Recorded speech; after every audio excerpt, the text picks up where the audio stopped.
Welcome to Building My Legacy podcast. This podcast is designed for leaders and entrepreneurs who want to leave a legacy and will provide strategies that focus upon key elements for legacy creation, determining your desired impact and its benefit, increasing your legacy's reach by engaging key stakeholders, planning, prioritizing, and executing. Here's your host, Dr. Lois Sonstegard. Welcome, everybody, to today's Building My Legacy podcast. I have with me today Natasha Carroll. She is a real estate broker, and she has worked in real estate in many different ways. And Natasha, you have you've come at this with a philosophy that you've developed because of the journey that you have gone through. Can you just explain a little bit about your journey and why real estate and how you help people? That would be fabulous. Thank you, Lois, for having me. I really appreciate the opportunity to be on the podcast. My journey in real estate started basically as an investor, right? I never got into the business to sell homes. I got in the business to purchase homes. And as I began to purchase homes, my first investment property was something that I got involved and was super excited about. And believe it or not, along that journey, I purchased a home that ended up being, I paid more money for it than it was actually worth because I was trusting someone else to help me with the purchase. And it was right around when the market crashed, fear set in, and a lot of people were thinking about selling in 2007 and 8. And I thought, let me just check and see what it was about to sell the home. And then I realized the home wasn't even worth as much that I had paid for it. Mind you, it could have been like $10,000 less because the market had crashed, but it was way less than that, probably like $40,000. And during that time, I realized, you know what? I really need to learn real estate for myself, not trust an agent, not trust a lender, needing to learn the process. And so that was how I really started to realize I can go beyond an investor. And this experience, I didn't want it to happen to anyone else. And I got my real estate license after that. Wow, isn't that remarkable? So many times we do blindly trust the experts and then find ourselves quite sorry that we did that. So tell me, having gone through that experience, what should people look for in a real estate agent? And how do you choose and sort between all those voices out there? Yeah. I mean, when you're thinking about working with a realtor, one, you need to think about someone who's invested time and education in this business. You want to definitely look for someone who's full-time, not someone who's talking to you. Ask them to explain to you their processes and how they work. Not just that, you want to make sure a lot of this business is communication, Lois, back and forth conversation. When are they going to communicate with you? What's their timelines of communication? Do they understand how you prefer to be communicated with? What's their process with buying or selling a home? And not just that, don't be afraid to ask for references, right? Because the greatest benefit you can ever receive for really understanding your realtor is to talk to the people that they work with. And if they've had great relationships, they don't mind giving you referrals. And I personally will hand out at least 10 people for someone to call, whether it's a group of investors or buyers or sellers that I have helped. I have a good relationship with pretty much all of my clients. Yeah. Wow. So doing your homework and really finding out who those people are. So tell me, when you work with a person who is in the process of buying a property, you talk a lot about relationship and being authentic. Explain that a little bit. What do you mean by that? Yeah. So when I'm working with someone who's actually looking to buy, I never really talk to them in the beginning about the purchase. Because the purchase, to me, you're going to live the purchase. Really, it's about the relationship. And I sit down and at least get to know them. If they're married, I like to talk to them as a couple. I like to understand their kids. Is this a short-term purchase? I really like to understand what they want to do. What are their hobbies? Where do they want their kids to grow up? How do they want to be in master plan communities, and just who they are as a person? And I found that most of the people when I meet with, they always tell me nobody goes into that much detail of really understanding us. The first question they asked us is, what's your price range and do you want to start buying? To me, that's like the after fact, right? Because I've helped people buy a house and then they come back and tell me, oh, my kids don't like it, because you never got the time to really know the family, to understand who they are and how they need to live in a home. And taking that time and doing that up front, it kind of helps people understand you are really into them and really wanting to know them more than just the purchase of the home. Yeah. Okay. So do you worry about the time that that's going to take? Not really. I guess for me, I'm an investor, not just a broker. So it's a big difference when you own homes yourself, and it doesn't take that long to build that relationship. Honestly, I have a client, I'm relocating from Montana. They flew in town just only once, and I've been looking for them and help put an offer on the house. It's that one visit, conversations while we're walking, and follow-up conversations with him and his wife. And I've learned more about them and their kids. And I learned the most critical component that helped with the sale, that they're horse people. And that horse people. Oh, okay. So having a property that you can actually get horses on eventually, it really made them excited. And that's why they chose the home, because I took time to understand that component of their lifestyle. Isn't that interesting? Because you would think that people would have a list, and they would think these are the things we're looking for. But also in today's world, and depends on the marketplace, some of the markets are so hot and properties are moving so quickly that I think it's become a commodity, just an exchange. And so people are missing some of that. I would say they are, because it's right now they're so eager. As soon as a house comes on the market, Lois, I mean, it could be gone in like a couple of hours with 20 plus offers. So the fact that I had a conversation with them and dug deeper into their hobbies made me realize, oh, you know what? I can actually go and look for some homes for them and send them, because sometimes what they think they want may not be always what they need, right? And little did I know, you eventually want to have 5 horses, buying a house just on a little piece of land, not having enough room, and then having to sell it later. It's not going to happen right now in this market. So I think it's just taking that extra time with them to make sure you're clear on what they need, not just what they want. Wow. So what's really fun about that is, it is a huge investment for many people. That's one of their probably largest investments they'll make in their life.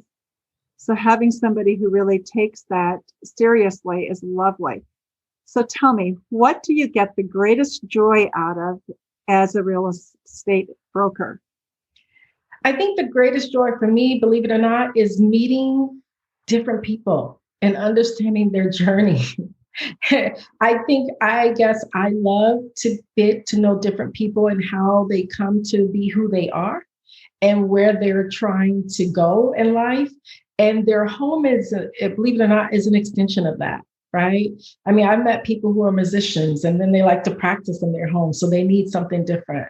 I met people who actually have helped them, their daughter's trying to be a gymnast. So how important it is to have a 3-car garage just to be able to do gymnastics and practice. So I think for me, it's been about understanding people and getting to know them, as well as getting to understand how building houses in general have changed over time and what people needed before and what they need now, especially with the pandemic. Everybody's looking for office space and more rooms. So it's just been interesting how houses have been built and changed and how people are living in them and getting to know their journey. You know, it is true. Our needs have changed, haven't they? Since yeah.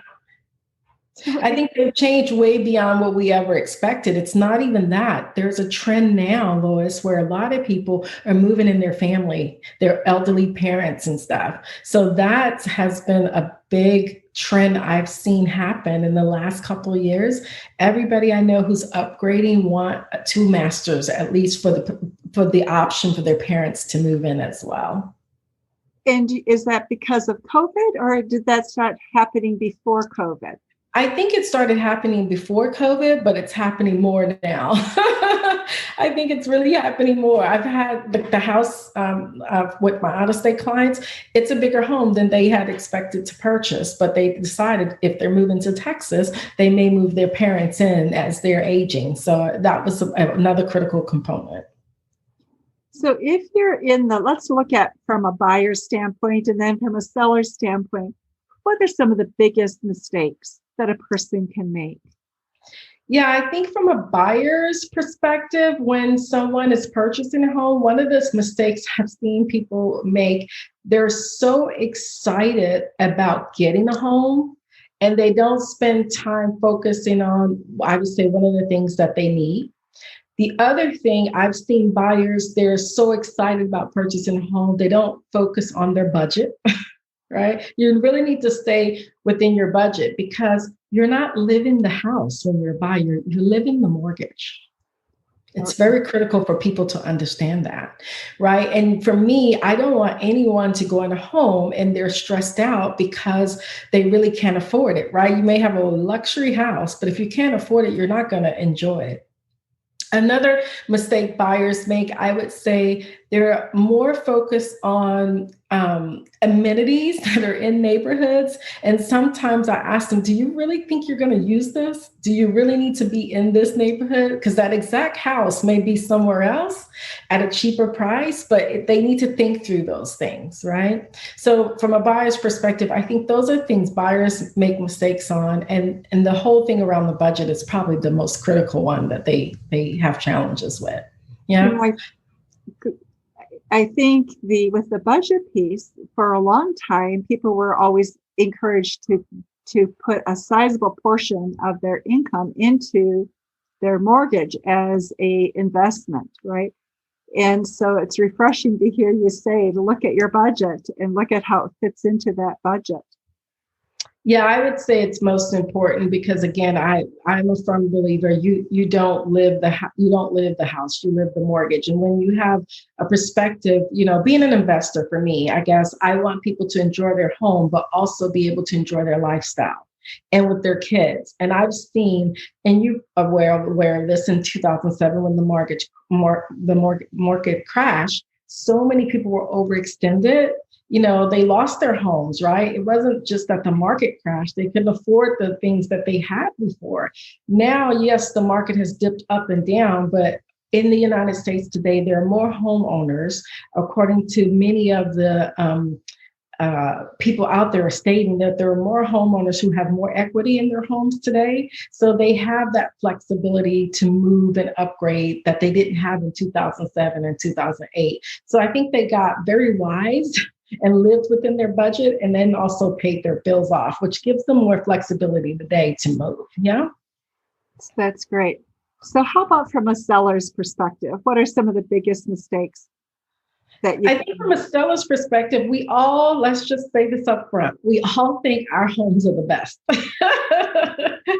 So from a seller's perspective, I think they just do this internet research and they have in their mind how much they believe their home is worth, right? They don't realize is that when your home gets ready to go on the market, it's not what you believe that it's worth, it's what the market believes that it's worth. And even in this crazy seller's market today, yeah, people are giving you above ask price, but what you think above is going to be different. You still have to compare what is on the market today to understand how much your house is worth. And you still have to be conscious if you're working with someone who's getting financing, if the appraiser is going to believe that that's what your home is worth, right? So I believe one of the biggest mistakes is just the sellers in their head thinking what they believe their home is worth versus them truly understanding what it would go for, right? Another, mistake a sellers would make is many of them in today's market, they don't feel that they need to do anything to a home. They're like, it's a hot seller's market. It's going to sell anyway. I don't need to do anything. Everything is moving fast. But I would say you don't have to do everything, but you still want someone to come into your house and envision themselves living there. And that comes with just doing a little bit of tidying up, or maybe just freshening up the paint, or freshening up the floors, or making sure stuff is off the counter and making sure it's neat. So I've seen that in this market lately where some people are like, I don't want to do anything. And then they wonder why someone got a large above asking versus them getting a smaller above asking. That truly makes a difference today. Yeah. So it's that whole being realistic, isn't it? If you don't do your piece, then don't expect to benefit from what is happening. What else would you like people to think about, Natasha, as they look at, how about from an investment standpoint? What do you look at for real estate if you're going to be an investor? Yeah, being an investor, I think when it comes to real estate, before COVID, right, you can go after deals aggressively because there was more houses than there were people. But when you're an investor, I think, one, you have to think about your budget. You always have to think about where you want to have investment property. For me and many of our investors, we like investment properties where some of the top schools are, right? You need to think about, being an investor, do you have money on the side in case something going to happen, right? You can be living in a home, but there could be a new roof that needs to be replaced, a new hot water heater. How are you going to go about managing those expenses while being an investor? The third part, and the mistake many people make, you need to think about if you want to manage the property yourself or put it under property management. I've had investors take on a property, them not realizing, hey, a hot water can be out, a toilet can be clogged up. You have to respond to a tenant. They're paying you rent. So you need to think about if you want to actually be managing the property yourself, or you want to put it under property management. And I get it. If it's your first investment, you probably want to do that. I did that too. I no longer do that anymore. Everything is under property management. And it's something that you really need to consider, because even if you're a landlord, you always want to provide excellent customer service because you want references for your next renter. Wow. Our time is almost up, Natasha. What have we not talked about that you think is important for our audience to understand or to know about the real estate market and about what you do as a broker?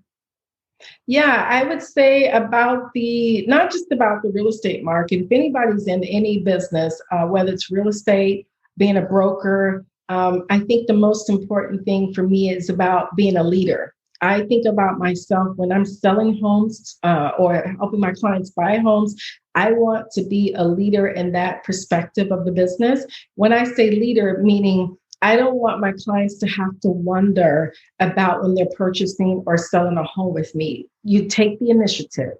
You do the homework, right? It's not just about the sale. You make sure they understand the neighborhoods that they're getting themselves into. You need to make sure that they're aware of amenities that are around them. You need to make sure they understand where the schools are. And it's important to show leadership in the profession, as well as how we work with each other to negotiate deals, especially in this hot market. We have to be conscious that these are people's income and a large purchase. So how we work together as associates and how we work together as being a leader when we help people buy and sell is very, very important to me. Yeah. So Natasha, if I'm looking from the outside in and I'm looking at a buyer, a seller, and a broker, how do I get a sense as to how it is that you relate buyer, seller, real estate agent to real estate agent? So I know what I'm getting myself into, because I hear you. Some of those relationships might be pretty tough. And so the deal that you're going to get may be compromised as a result.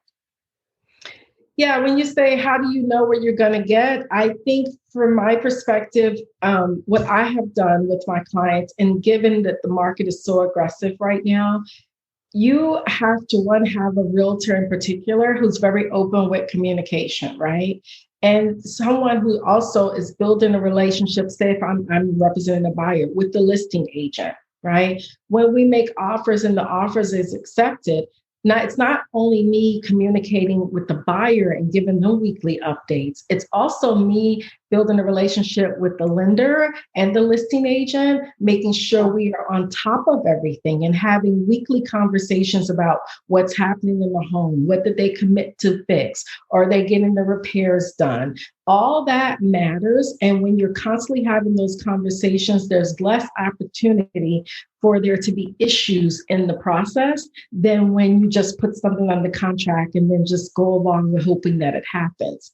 And for me, it's very critical that when we're working with buyers and sellers, they understand some of the conversations we've had with a listing agent, and we give them a status on what's happening, and we not afraid to let them know what's not done, because you have to be honest, right? So that people trust you, whether it's a seller or a buyer, and they know every part of the transaction and what's happening. And I found when we do that, people are more comfortable and they feel like they are part of the process and they feel like they're actually involved. And that's made a big difference, Lois. Well, you know what, Natasha, our time is up. And one of the things that you've talked about that I really like, that resonates with me, is that piece of looking at really connecting with people, connecting at a level where it's, let me introduce you to the neighbors so that you get a sense for, is this really where you want to be? And that's a level of customer service that you don't often see. So I just really appreciate that perspective of yours and for sharing it with the audience. I think for me, it's a new box I'll put on my checkoff list if I work with a realtor, because that was not one that I had there before. But I think what a beautiful, beautiful idea. Yeah, and I find it refreshing. I mean, it's really crazy. My husband thinks it's funny, but my clients also find it interesting because if they're in town and they're with me, I said, let's walk over to the neighbors. They were like, I don't think we can do that. Yeah, we'll just knock on the door. Hey, I'm the agent representing the buyer. This is the buyer. I want to introduce them to you. How long have you been in the neighborhood? What do you like about it? And believe it or not, the neighbors tell you everything that's going on in the neighborhood, Lois. So it's always been interesting because then we're like, yeah, we really like this neighborhood. Oh, they're going to be really nice neighbors. So I think it's also broken the ice between the neighbors, because a lot of times people are worried about who's going to live next to them. And if they've gotten a chance to meet them, I've had neighbors volunteer information, volunteer to help the movers, volunteer to introduce them to the board, the homeowners association, all because I took that initiative to do an introduction, and it makes a big difference. Incredible. You are wonderful, Natasha. Thank you so much for being with us today on Building My Legacy podcast. And for those of you who are listening, we will also have information about Natasha in the show notes so you can get a hold of her. But thank you, Natasha, for your time today. Thank you, Lois. Appreciate it so much. And thank you for having me on your podcast. You are welcome. And for those of you who are listening, remember to also visit our website at buildtomorrow.com with the number 2, and also our social media sites as well. Thanks, Natasha. Thank you. You've been listening to Building My Legacy podcast with Dr. Lois Sonstegard. To book your appointment with Dr. Sonstegard, visit www.buildtomorrow.com.